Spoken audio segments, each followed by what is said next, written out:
Imagina um rei cuja fama de sabedoria não vinha só do que ele dizia, mas de como o reino dele funcionava. Tipo uma máquina, né? Exato.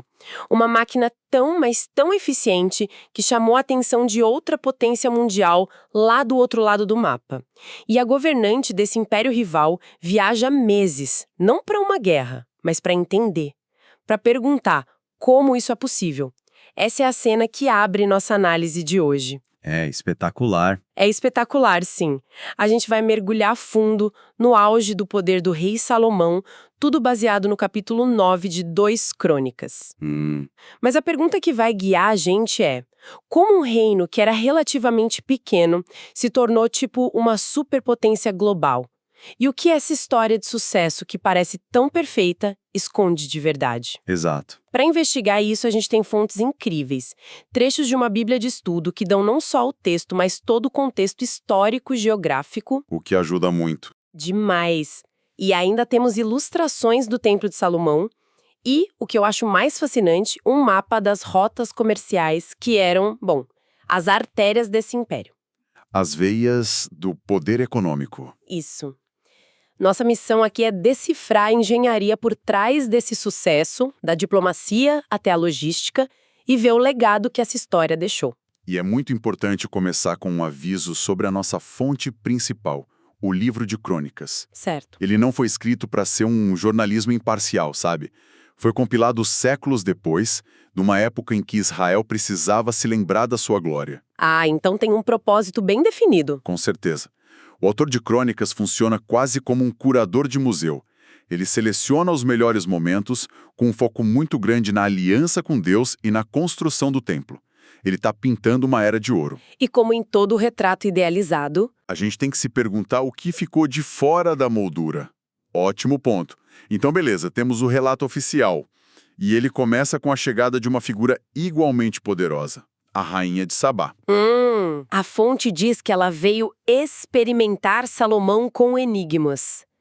Isso soa quase como um conto de fadas, né? Mas a comitiva dela, A comitiva já entrega que a coisa é séria. totalmente, ela não chega sozinha. De jeito nenhum. Ela chega com uma comitiva muito grande, com camelos carregados de especiarias, ouro em abundância e pedras preciosas.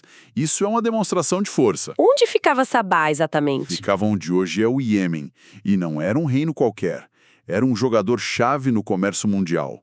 Controlava as rotas de incenso e mirra, produtos, olha, tão valiosos quanto o petróleo é hoje. Uau! Então a visita dela não era turismo, era geopolítica pura. Então, quando a fonte fala em enigmas, em perguntas difíceis, não são charadas de festa. Não, claro que não. É um teste de altíssimo nível. É quase como uma entrevista de emprego para ser um parceiro comercial. Exatamente. Pense nisso como uma auditoria. Ela está testando a capacidade intelectual e principalmente administrativa de Salomão. Ela quer saber se ele é um bom risco. Isso. Se vale a pena fazer uma aliança estratégica ou se ele é só um rei com sorte que vai quebrar em breve. E segundo o texto, ele não só passa no teste, ele tira a nota máxima. Não houve nada profundo demais que Salomão não pudesse explicar. Mas o que realmente me deixa fascinada é a reação dela. Não foram só as respostas que a deixaram de queixo caído, né? Não mesmo. O texto diz que ela ficou como fora de si. E o motivo foi ver a organização do palácio, a comida, os uniformes, a logística do serviço, até os rituais no templo. Isso é genial da parte do cronista, do autor. Ele nos mostra que a sabedoria de Salomão não era abstrata. Era prática. Era uma sabedoria aplicada. Qualquer um pode ter boas ideias, mas Salomão transformou as ideias dele num sistema que funcionava, visível em cada detalhe. E para ela, que também era gestora de um império, isso devia ser a prova final. A prova definitiva. A ordem no palácio refletia a ordem no reino, e isso, para ela, era mais impressionante que qualquer quantidade de ouro. E falando em ouro, essa admiração se traduz numa aliança. Ela presenteia ele com uma quantidade absurda, 120 talentos. As notas de estudo ajudam a gente a visualizar isso. Sim, dizem que equivale a umas 4,5 toneladas de ouro. É uma fortuna. E é aqui que a história explode em escala, porque esse presente que é gigantesco Era troco. era troco, exato. É quase insignificante se a gente comparar com o fluxo de caixa anual do reino. É verdade. O texto afirma que o peso do ouro que chegava para Salomão todo ano era de 666 talentos. Isso dá mais de 20 toneladas de ouro por ano, Para ter uma ideia, é o peso de uns 15 carros populares, em ouro puro. chegando anualmente. É inacreditável. E a fonte ainda faz questão de dizer que isso era além do que traziam os negociantes e mercadores, ou seja, os impostos e as tarifas sobre o comércio eram um lucro extra. Com tanto ouro assim, ele começa a usar de um jeito que, olha, beira o absurdo. Totalmente. 200 escudos grandes de ouro batido, 300 menores, também de ouro, que nem eram para guerra. Eram peças de exibição num palácio. E aí vem a frase que define a era. A prata reputava-se por nada nos dias de Salomão. Espera aí. A prata, que era um pilar da economia antiga, não valia nada. Isso é só uma hipérbole poética ou tem algo a mais aí? É uma ótima pergunta. Por um lado, claro, é uma hipérbole para enfatizar a riqueza, mas Mas, se a gente pensar estrategicamente, pode ter sido também uma jogada de poder econômico. Ao inundar a economia com ouro que ele controlava, ele efetivamente desvalorizava a prata, que talvez fosse a base da riqueza de reinos vizinhos. nossa, nunca pensei por esse lado. Não é só dizer eu sou rico. É dizer a minha fonte de riqueza é a que importa. É uma declaração de domínio econômico. Isso muda tudo. Ele não está só acumulando, ele está redefinindo o que é valioso. E o símbolo máximo disso é o trono dele. Ah, o trono. A descrição é de outro mundo. Marfim maciço, revestido do ouro mais puro, com 6 degraus e leões por toda parte. 12 leões nos degraus, mais 2 ao lado dos braços. É intimidação através do design. Sim. E o autor conclui: nunca se havia feito obra semelhante em nenhum outro reino. Isso não é um assento, é um monumento ao poder. E na visão do cronista, essa riqueza toda não é fruto da ganância, mas da bênção divina.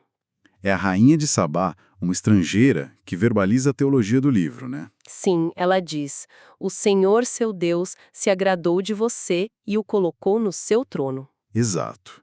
Para o autor, a prosperidade de Salomão é a prova material de que a aliança com Deus estava funcionando perfeitamente. Certo, mas essa bênção precisava de uma logística bem terrena para acontecer. 20 toneladas de ouro não caem do céu. De jeito nenhum. Olhando aqui para o mapa, a gente começa a entender a máquina por trás disso.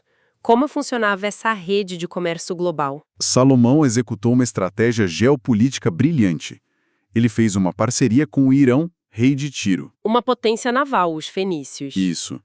E juntos, eles montaram uma frota que ia para um lugar chamado Tarsis. A localização exata de Tarsis é debatida, mas a teoria mais forte é que ficava no sul da Espanha. Longe, hein? Longe. Era a fonte das riquezas de prata e outros metais do mundo antigo.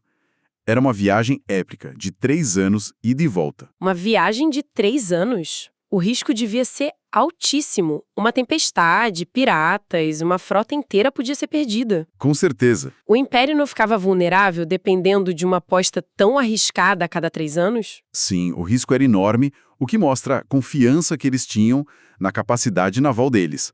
Mas essa era só uma das rotas. Tinha mais. Tinha. A outra, talvez ainda mais lucrativa, ia para o sul, para um lugar chamado Ofir.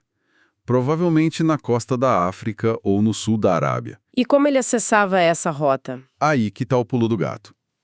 Salomão controlava um porto crucial no Mar Vermelho.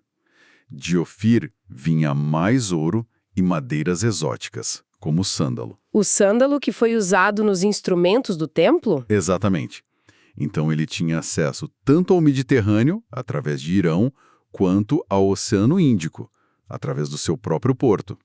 Ele estava no centro de tudo. Ele basicamente construiu um hub logístico no meio do mundo antigo. E para proteger esse hub, essas rotas valiosíssimas, imagino que ele precisava de mais do que só sabedoria. Precisava de músculos. Precisava de um poderio militar formidável. E os números na fonte confirmam isso. 4.000 estrebarias de cavalos e carros e 12.000 cavaleiros. Isso era muito para a época. Era uma força de elite, uma cavalaria massiva. Era uma garantia de que as caravanas terrestres que ligavam o Egito à Mesopotâmia pagariam seus impostos e não seriam saqueadas. Então, a paz e a prosperidade do reino dele. Era uma paz armada. A sabedoria de Salomão era protegida por uma força militar que ninguém ousava desafiar. O que nos leva à ilustração do templo. Olhando para ela, com o altar, o mar de bronze, os candelabros de ouro, a gente percebe que não é só um prédio religioso. Não, é o centro simbólico, o coração de todo esse sistema. A sede da empresa, por assim dizer. É uma boa analogia. A grandiosidade do templo, financiado por essa riqueza global, era a maior propaganda do reino. A construção meticulosa, a organização, tudo isso refletia a ordem do império. O microcosmo do reino. Exato. Opulento, organizado e divinamente sancionado. Era o lugar onde o céu e a terra, a fé e a economia se encontravam. Então, o cronista nos apresenta esse reinado de 40 anos como um período de estabilidade e prosperidade perfeitas. E no final, a conclusão é rápida e direta, né? Bem direto. Ele reinou, morreu em paz, foi enterrado e seu filho Roboão assumiu. Fim da história. Mas o próprio texto dá uma pista de que não é tão simples. Sim, ele menciona outras fontes. Exato. Diz que os Atos de Salomão estão escritos em outros lugares, como nos livros do profeta Natã e de Aías. Isso me soa como uma admissão de que ele está fazendo uma curadoria, escolhendo a dedo o que contar. É exatamente isso. É o autor dizendo, olha, para saber de tudo, consulte outras fontes. O que eu estou te entregando aqui é a versão que serve ao meu propósito. E o propósito era inspirar uma nação que estava desmoralizada, certo? Exato, depois do exílio. Mostrar a eles o auge do que eles poderiam ser. Por isso ele omite os problemas que outros livros, como o livro de Reis, detalham. Tipo o quê? As esposas estrangeiras, a idolatria que se infiltrou no reino, a agitação política que levaria à divisão do reino logo depois da morte dele. Crônicas nos dá a foto de formatura, não os bastidores conturbados. E uma das notas de rodapé da nossa fonte joga um balde de água fria nessa celebração toda. Ela nos lembra que o legado de sabedoria de Salomão também está em outros livros, como Eclesiastes. Ah, Eclesiastes. E lá, a perspectiva é radicalmente diferente. É o contraponto perfeito. Se 2 Crônicas é a biografia oficial, escrita para a posteridade, Eclesiastes é como o diário secreto, escrito no fim da vida. Depois de ter tido tudo, sabedoria, riqueza, poder, e a conclusão atribuída a Salomão em Eclesiastes é devastadora. Vaidade de vaidades. É tudo vaidade. É a mesma pessoa olhando para a mesma vida de sucesso, mas de um ponto de vista completamente diferente. Um texto celebra a glória, o outro questiona se essa glória teve algum significado real no fim das contas. E essa tensão é fascinante. De um lado, o rei arquiteto de uma nação, mestre da geopolítica. Do outro, o filósofo desiludido que vê tudo como correr atrás do vento. É como se a história oficial celebrasse o que ele fez. E a reflexão pessoal questionasse o para quê. Precisamente. E essa dualidade talvez seja o legado mais honesto de Salomão. Ele representa o auge da realização humana e, ao mesmo tempo, a eterna questão sobre o valor dessa realização. 2 Crônicas nos mostra o que é possível construir com sabedoria e estratégia. Eclesiastes nos força a perguntar se o que construímos nos preenche de verdade. Ok, vamos recapitular.